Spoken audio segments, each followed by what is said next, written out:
su-aasha ugu horeysa aan kuusoo gudbiyo ka khibrad ahaan marka la eego maxay yihiin waxyaabaha ay dadku gaar ahaan inta badan anigu waxaan culeyska saaraa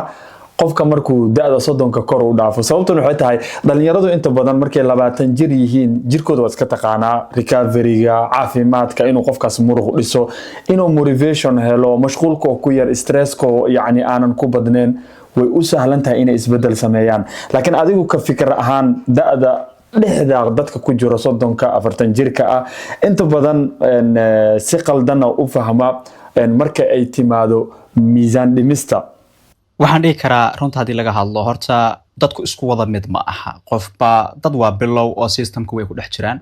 dadna hadayba ku cusub yihiin iyagoo xitaa da'daasa waxa laga yaabaa hadaba inay ku cusub yihiin oo bilow yihiin marka qaladka ugu weyn ay sameeyaan ama bulshadu ay sameyn karto marka rag iyo dumarba marka ay 30 ka gaadhaan waxay tahay waxaan filayaa in uu yahay in ay isku dayayaan stressku in uu ku badan yahay ayna sameynayaan iyagoo bilaa jadwal ama aanan wax balaan haysanin in ay isku dayayaan inay waxyaalo fara badan at the same time in ay saxaan taasina waxay sababi doontaa qofka inuu stressku ku bato stressku haduu batana waynu wada ognahay meesha uu ku dambeeyo waxyaalo fara badan buu ka hortaagi doonaa in sidii aad u qorsheysatay ama aad u waday in ay u dhacaan marka qaladka ugu weyn ee aan dhihi karo meesha wuu jira waxa weeyaan in meeshii qorshe ama jadwal uusan jirin